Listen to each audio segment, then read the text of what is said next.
వరంగల్లో medical mafia గుట్టురట్టయింది. FIR copy Raj news చేతికి చిక్కింది. నేషనల్ మెడికల్ కౌన్సిల్ స్కామ్ కేసులో కీలక పరిణామం చోటు చేసుకుంది.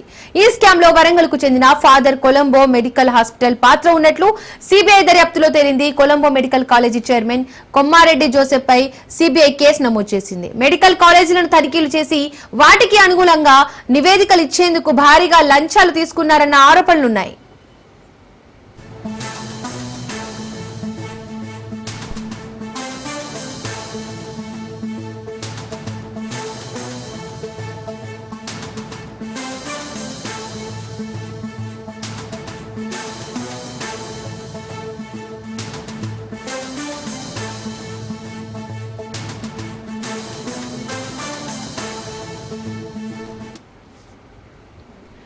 ఇప్పటికే ఈ స్కామ్ లో 36 మందిపై కేసులు నమోదవగా తెలుగు రాష్ట్రాలకు చెందిన డాక్టర్లపై కూడా కేసులు నమోదు చేసింది CBI. Karnataka, Rajasthan, Madhya Pradesh, Delhi, Uttar Pradesh, Chhattisgarh medical college తనిఖీల్లో అక్రమాలు బయటపడ్డాయి. ఛత్తీస్గఢ్ కు చెందిన రావల్పూర్ సర్కార్ మెడికల్ కాలేజీ డాక్టర్లు బ్రోకర్లు మధ్యవర్తులుగా ఉన్నట్లు సిబిఐ అధికారులు గుర్తించారు. మెడికల్ కాలేజీలో తనిఖీల కోసం కొమ్మారెడ్డికి Visakha Gayatri medical college director నుండి 50 లక్షలు అందినట్లు విచారణలో తేలింది. ఆ డబ్బును డాక్టర్ కృష్ణ కిషోర్ ద్వారా ఢిల్లీకి హవాలా రూపంలో తరలించినట్లు సిబిఐ గుర్తించింది.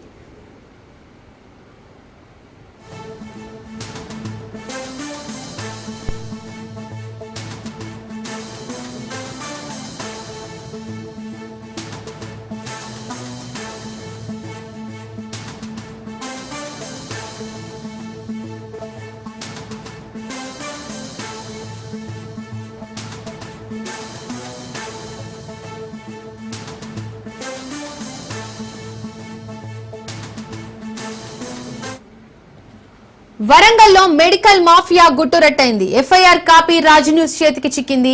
నేషనల్ మెడికల్ కాలేజ్ స్కామ్ కేసులో కీలక పరిణామం చోటు చేసుకుంది.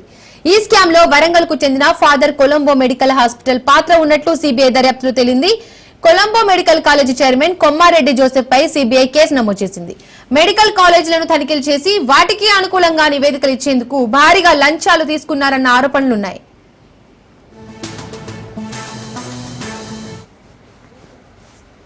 ఇప్పటికే ఈ స్కామ్ లో 36 మందిపై కేసులు నమోదవగా తెలుగు రాష్ట్రాలకు చెందిన డాక్టర్లపై కూడా కేసులు నమోదు చేసింది సిబిఐ.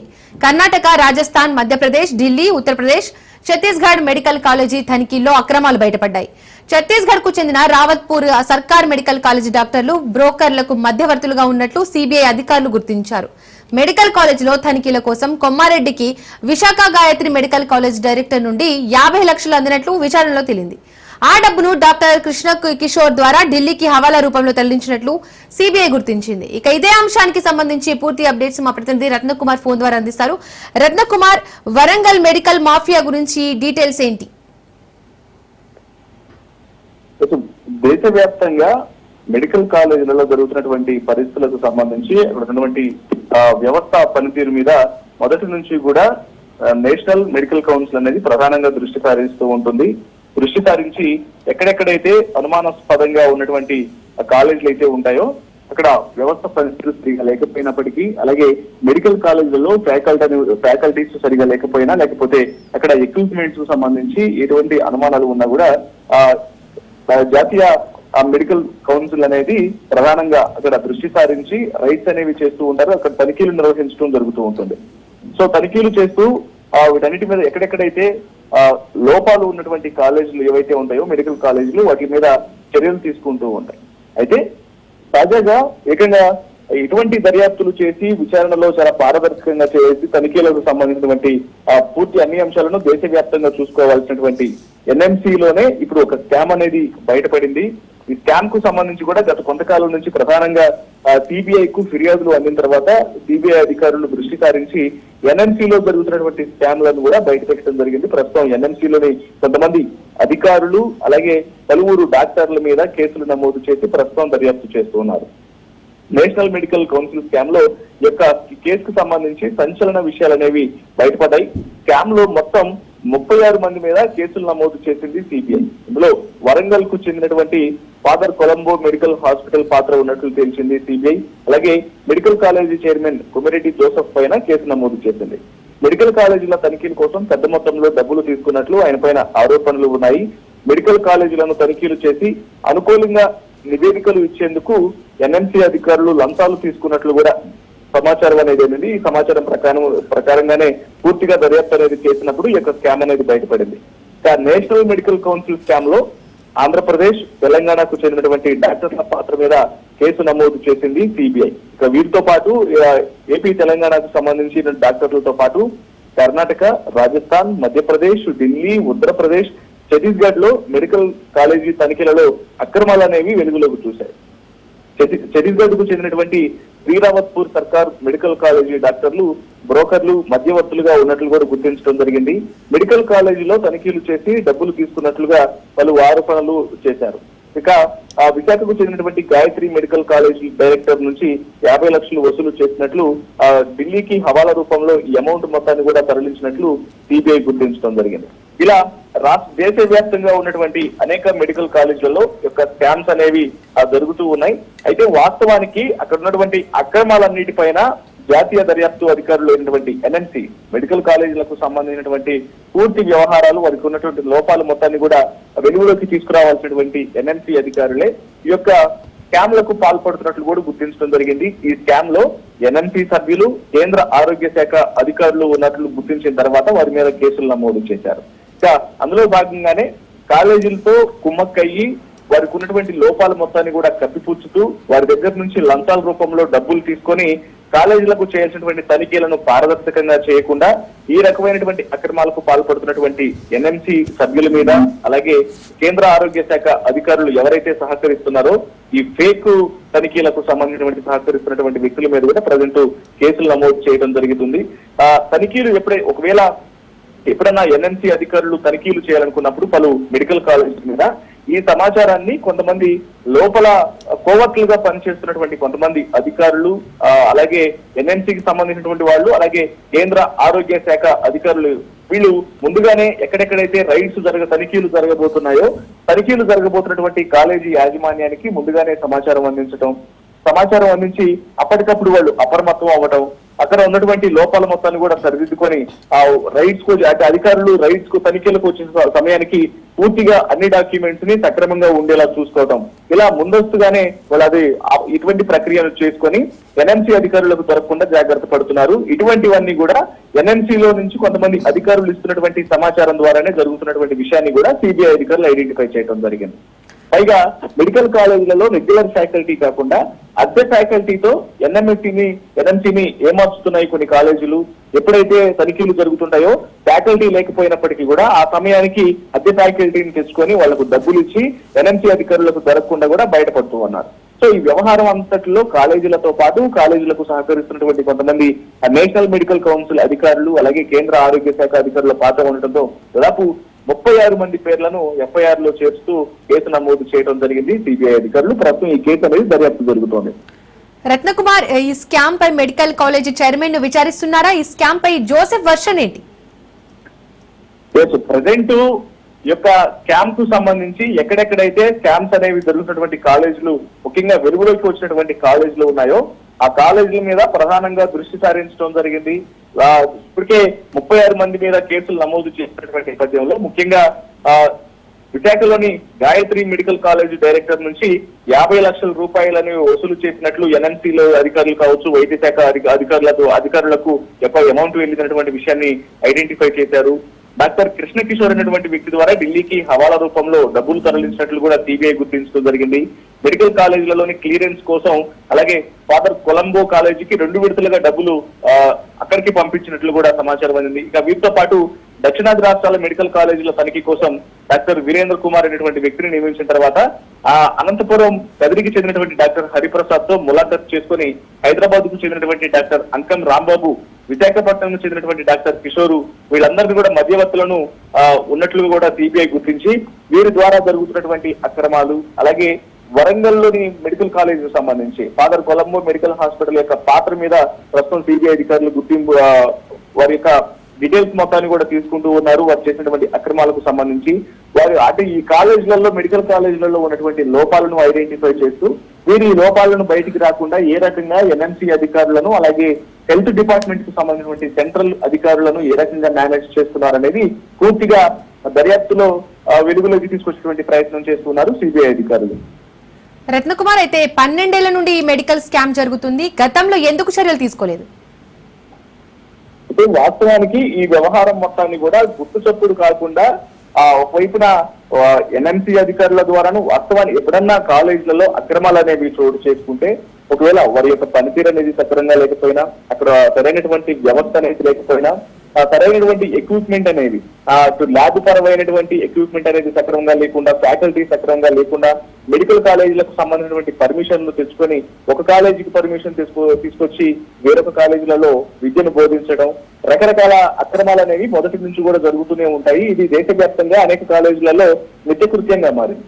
అయితే వీటన్నింటినీ ఎప్పుడైతే జాతీయ దర్యాప్తు అధికారులు అలాగే మరోవైపున నేషనల్ మెడికల్ కౌన్సిల్ దృష్టికి వ్యవహారం వెళ్ళిందో, ఈ పక్కా సమాచారంతో ఎన్ఎంసీ అధికారులు రైట్స్ చేస్తూ వారి యొక్క లోపాలను బయటపెట్టడం, అలాగే అటువంటి కాలేజీలకు సంబంధించినటువంటి యాజమాన్యం మీద చర్యలు తీసుకొని ఆ కాలేజీలను క్లోజ్ చేయడం వంటి చర్యలు అనేవి తీసుకుంటూ ఉంటారు. కానీ ఇప్పుడు ఏకంగా ఈ యొక్క కాలేజీలు లోపాలను సరిదిద్దుకోవాల్సినటువంటి మెడికల్ కాలేజీల యాజమాన్యాలు లోపాలను సరిదిద్దుకోకుండా ఏకంగా ఎవరైతే తమ మీదకు తనిఖీలకు వస్తున్నటువంటి నేషనల్ మెడికల్ కౌన్సిల్ అధికారులు ఉంటారు, నేషనల్ మెడికల్ కౌన్సిల్ ఉంటుందో, అలాగే నేషనల్ మెడికల్ కౌన్సిల్ తో పాటు జాతీయ ఆరోగ్య శాఖ అధికారులు అటు సెంట్రల్ నుంచి వచ్చినటువంటి హెల్త్ డిపార్ట్మెంట్ కు సంబంధించినటువంటి ఆఫీసర్స్ కు దొరకకుండా వారికి లంచాలు ఇచ్చి వీరికి ఉన్నటువంటి లోపాలను సరిదిద్దుకున్నటువంటి ప్రయత్నం చేస్తున్నారు. కాబట్టి ఇప్పుడు ఈ వ్యవహారం జరుగుతున్నటువంటి వ్యవహారం అనేది కొంతమంది గుర్తు తెలియని వ్యక్తుల ద్వారా సిబిఐకు సమాచారం వెళ్ళింది. సిబిఐకు సమాచారం వెళ్లడంతో ఇప్పుడు సిబిఐ అధికారులు ప్రధానంగా దృష్టి సారించి 36 మంది మీద, ఇందులో ఇన్వాల్వ్ అయి ఉన్నటువంటి ప్రాథమికంగా ఇన్వాల్వ్ అయినటువంటి 36 మంది మీద కేసులు నమోదు చేయడం జరిగింది.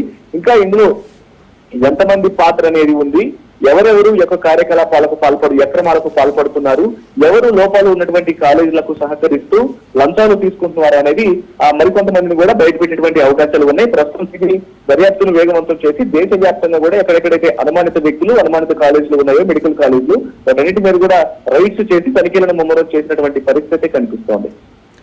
రత్నకుమార్, అయితే ఈ స్కామ్ ఒక్క వరంగల్ జిల్లాకేనా లేకపోతే మిగతా జిల్లాలకేమైనా లింక్ ఉందా? ఇది దేశవ్యాప్తంగా జరుగుతున్నటువంటి స్కామ్ గా తెలుస్తోంది. కేవలం ఒక ప్రాంతం మాత్రమే కాదు, ఇందులో దేశవ్యాప్తంగా ఉన్నటువంటి అనేక రాష్ట్రాల్లోని మెడికల్ కాలేజీల యొక్క ఇన్వాల్వ్మెంట్ అనేది ఉంది. మనకు నేషనల్ మెడికల్ కౌన్సిల్ స్కామ్ లో ఆంధ్రప్రదేశ్, అలాగే ఆంధ్రప్రదేశ్ లోని వైజాగ్ లో ఉన్నటువంటి మెడికల్ కాలేజీలు ఇన్వాల్వ్ అయి ఉన్నాయి. తెలంగాణలో ఉన్నటువంటి వరంగల్ తో పాటు ఇతర రాష్ట్ర జిల్లాలకు సంబంధించినటువంటి కాలేజీ యొక్క ఇన్వాల్వ్మెంట్ ఐడెంటిఫై చేశారు. ఇక ఏపీ, తెలంగాణ 2 తెలుగు రాష్ట్రాలు మాత్రమే కాకుండా కర్ణాటక, రాజస్థాన్, మధ్యప్రదేశ్, ఢిల్లీ, ఉత్తరప్రదేశ్, ఛత్తీస్గఢ్ లోని పలు జిల్లాలలో ఉన్నటువంటి మెడికల్ కాలేజీలలో యొక్క తనిఖీలు నిర్వహించినప్పుడు వారి యొక్క అక్రమాలు అనేవి వెలుగులోకి వచ్చాయి. ఇలా అనేక అంటే దేశవ్యాప్తంగా ఉన్నటువంటి పలు రాష్ట్రాలలోని మెడికల్ కాలేజీలలో అక్రమాలను గుర్తించి ఈ అక్రమాలు అనేవి కొంతమంది బ్రోకర్ల ద్వారా జరుగుతున్నాయనేటువంటి విషయాన్ని కూడా కన్ఫర్మ్ చేసుకున్న తర్వాత సిబిఐ అధికారులు ప్రధానంగా దర్యాప్తును వేగవంతం చేస్తూ ఈ అక్రమాలకు కారణమైనటువంటి వ్యక్తులందరినీ కూడా గుర్తించి వారి మీద కేసులు నమోదు చేస్తున్నారు. ఇప్పటికే 36 మంది మీద కేసులు నమోదు చేశారు. ఈ యొక్క నిందితుల యొక్క సంఖ్య, ఈ యొక్క అక్రమాలకు పాల్పడుతున్నటువంటి నిందితుల యొక్క సంఖ్య అనేది మరింత పెరిగే అవకాశం ఉంది. పైగా ఇందులో మధ్యవర్తులుగా ఉన్నటువంటి బ్రోకర్ల విషయం అటు ఉంచితే ఇందులో ఏకంగా ఎన్ఎంసీ అంటే నేషనల్ మెడికల్ కౌన్సిల్ కు సంబంధించినటువంటి అధికారుల పాత్ర అనేది బయటకు రావడం, అలాగే ఆరోగ్య శాఖలో అంటే జాతీయ ఆరోగ్య సంస్థలలో పనిచేసేటువంటి అధికారుల యొక్క పాత్ర అనేది బయటికి రావడం. సో ఇదంతా కూడా చాలా మందిని షాక్ గురి చేస్తుంది. అంటే తనిఖీలు నిర్వహించి పారదర్శకతను చూసుకోవాల్సినటువంటి అధికారులే ఇప్పుడు లంచాల ముసుగులో ఉండి అక్రమాలకు పాల్పడుతున్నటువంటి కాలేజీలను వెనకేసుకొస్తూ వాళ్ళ తప్పులు అనేవి బయటికి రాకుండా ఈ రకమైనటువంటి లంచాల ముసుగులో ఆ తప్పులను కప్పిపుచ్చుతూ ఈ రకమైనటువంటి కార్యకలాపాలకు పాల్పడడంతో ప్రస్తుతం సిబిఐ అధికారులు వీటన్నిటి మీద కూడా దర్యాప్తు చేస్తూ దాగి ఉన్నటువంటి అవినీతి మొత్తాన్ని కూడా వెలుగులోకి తీసుకొచ్చేటువంటి ప్రయత్నాలు చేస్తున్నారు. Right, thank you Ratnakumar.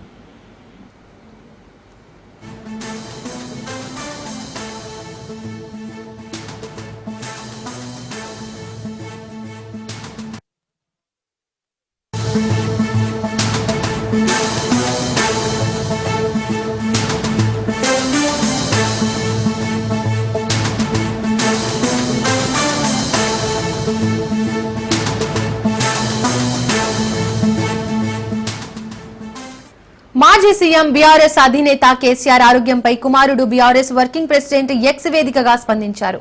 KCR ఆరోగ్యంపై ఆందోళన చెందాల్సిన అవసరం లేదన్నారు ఆయన.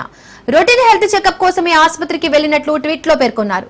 షుగర్, సోడియం లెవెల్స్ పర్యవేక్షించేందుకు అడ్మిట్ చేయాలని వైద్యులు సూచించారని తెలిపారు. ప్రస్తుతం కేసీఆర్ ఆరోగ్యంగా ఉన్నట్లు వివరించారు.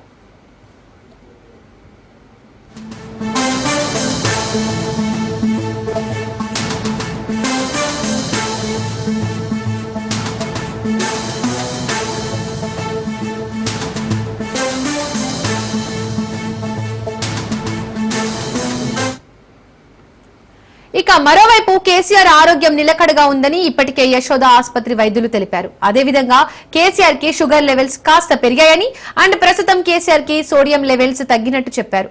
దీంతో షుగర్ లెవెల్స్ కంట్రోల్లోకి తెచ్చి సోడియం లెవెల్స్ ను పెంచుతున్నట్లు హెల్త్ బులెటిన్ లో పేర్కొన్నారు. నీరసంగా ఉండడంతో నిన్న యశోద ఆసుపత్రిలో చేరారు కేసీఆర్.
గాంధీ భవన్ లో టీపీసీసీ విస్తృత స్థాయి సమావేశం ప్రారంభమైంది. సమావేశంలో ఏఐసీసీ చీఫ్ ఖర్గే, సీనియర్ నేత కేసీ వేణుగోపాల్, రాష్ట్ర పార్టీ వ్యవహారాల ఇన్ఛార్జ్ మీనాక్షి నటరాజన్, సీఎం రేవంత్ రెడ్డి, మంత్రులు, కీలక నేతలు పాల్గొన్నారు. ఈ భేటీలో 42% రిజర్వేషన్ల అమలుపై నేతలు చర్చిస్తున్నారు. అదేవిధంగా పార్టీ సంస్థాగత నిర్మాణం, జిల్లాలో జరుగుతున్న పార్టీ కార్యక్రమాలపై కూడా చర్చిస్తున్నారు. జై బాపు, జై భీమ్, జై సంవిధాన్ కార్యక్రమాలు, జై సంవిధాన్ బచావో కార్యాచరణపై ప్రణాళిక రూపొందిస్తున్నారు. ఇక జూబ్లీ హిల్స్ బై ఎలక్షన్స్ పై కూడా చర్చిస్తున్నట్లు సమాచారం.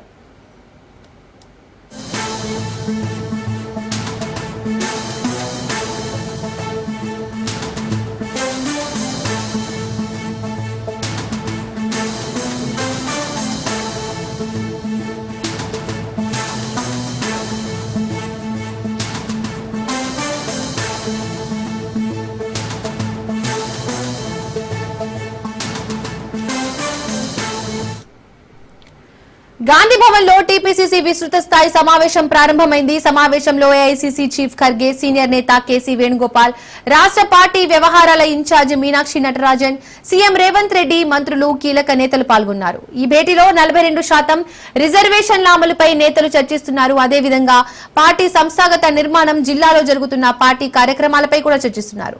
జై బాపు, జై భీమ్, జై సంవిధాన్ కార్యక్రమాలు, జై సంవిధాన్ బచావో కార్యాచరణపై ప్రణాళిక రూపొందిస్తున్నారు. ఇక జూబ్లీ హిల్స్ బై ఎలక్షన్స్ పై కూడా చర్చిస్తున్నట్లు సమాచారం.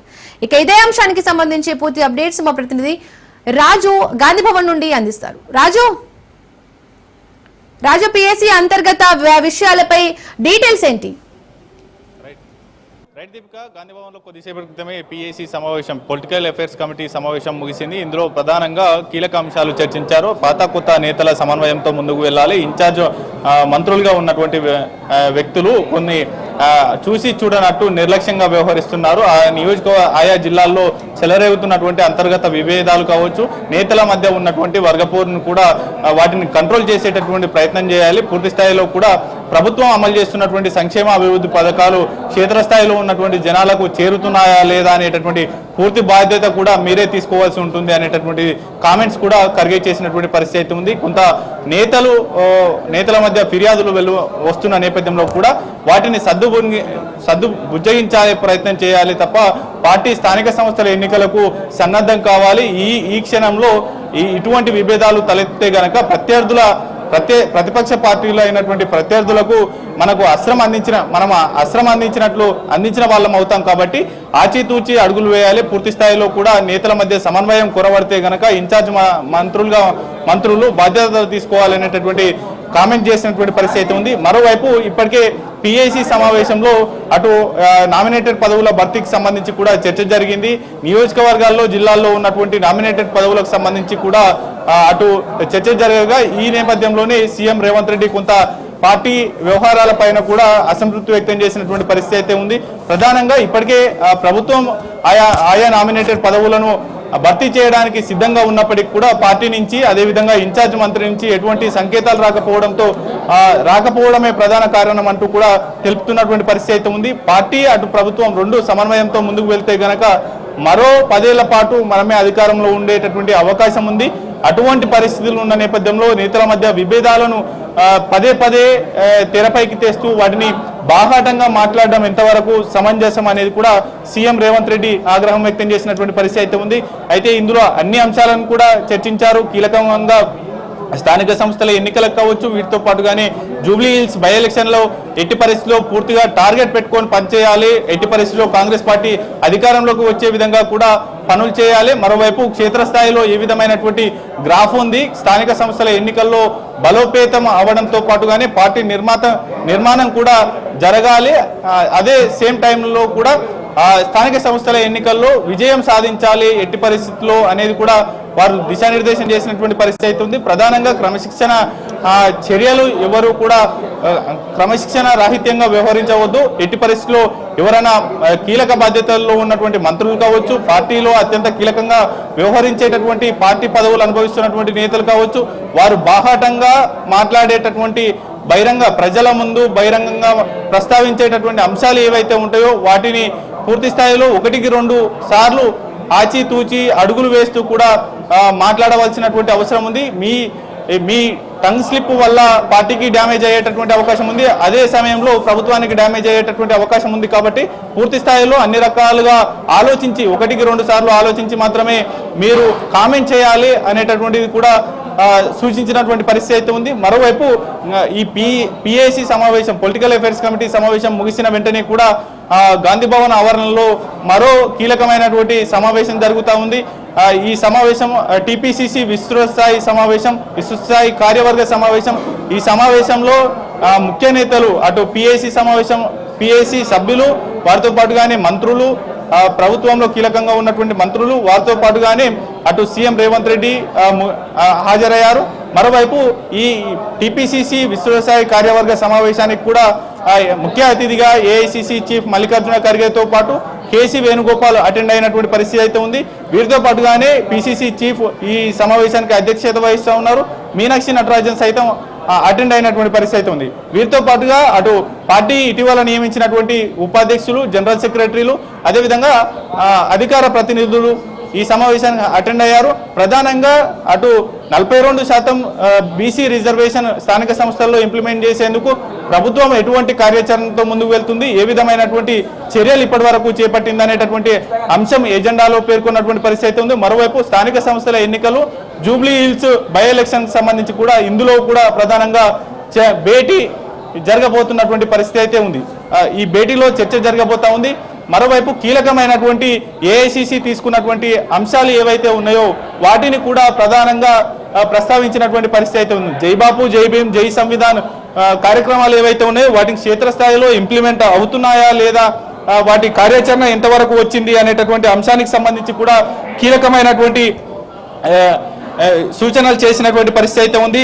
మరోవైపు అటు మనం ఇప్పుడే తాజాగా అందుతున్నటువంటి కీలకమైనటువంటి సమాచారం, మంత్రులు పిసిసి చీఫ్ జాప్యం వల్లనే వారి యొక్క నిర్లక్ష్యము కావచ్చు, మరోవైపు వారు చేస్తున్నటువంటి జాప్యం వల్లనే నామినేటెడ్ పదవులో భర్తీ జరగడం లేదు. నేను ప్రభుత్వం కావచ్చు, అటు సీఎం రేవంత్ రెడ్డి తాను కూడా నేను సిద్ధంగా ఉన్నాను ఈ పదవులు భర్తీ చేయడానికి అనేటటువంటి కామెంట్ చేసినటువంటి పరిస్థితి అయితే ఉంది. పిఏసీ సమావేశంలో సీఎం రేవంత్ రెడ్డి కరిగే ముందే బాహటంగా పలు అసంతృప్తి వ్యక్తం చేసినటువంటి సిచ్యువేషన్ అయితే కనిపిస్తా ఉంది. ఈ నామినేటెడ్ పదవులకు సంబంధించి కూడా పూర్తి స్థాయిలో త్వరగా, అంటే ఇప్పటివరకే 18 నెలలు గడిచిపోయింది అధికారంలోకి వచ్చి కాంగ్రెస్ పార్టీ.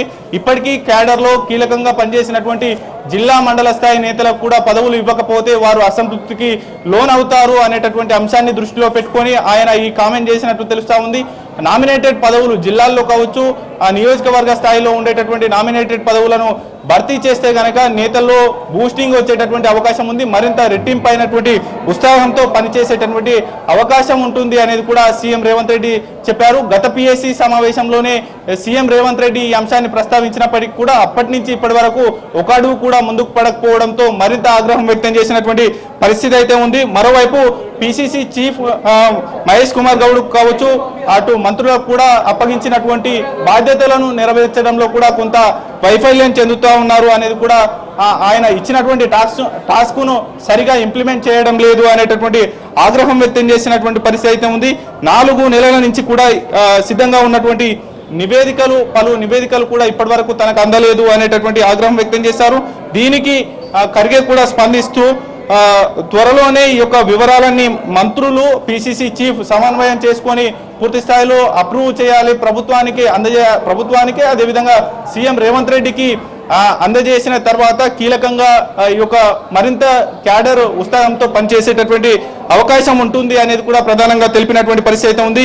కాంగ్రెస్ పార్టీ ప్రతిపక్షంలో ఉన్న సమయంలో అప్పుడు కష్టకాలంలో జెండా మోసినటువంటి నేతలకే కీలకమైనటువంటి కేసులు ఎదుర్కొన్నటువంటి నేతలు, అదేవిధంగా అన్నిటికీ తట్టుకొని నిలబడ్డటువంటి నేతల పేర్లే సూచించాలనేది కూడా ఖర్గే సూచించినటువంటి పరిస్థితి అయితే ఉంది. మరోవైపు అత్యవసర కేబినెట్ భేటీ అయినప్పుడు కీలకంగా అటు కాంగ్రెస్ పార్టీ కార్యకర్తలపై గత ప్రభుత్వంలో పెట్టినటువంటి కేసులు కావచ్చు, అక్రమంగా పెట్టినటువంటి కేసులను కూడా వాటిని ఎత్తివేసేటటువంటి ప్రయత్నం చేయాలి అనేటటువంటి ఓవరాల్గా సీఎం రేవంత్ రెడ్డి ఆగ్రహం వ్యక్తం చేసినటువంటి అంశానికి సంబంధించినటువంటి బ్రేకింగ్స్ ఇవన్నీ ఓవరాల్గా అటు పిసిసి చీఫ్తో పాటుగానే మంత్రులపై కూడా అసహనం వ్యక్తం చేసినటువంటి పరిస్థితి అయితే ఉంది.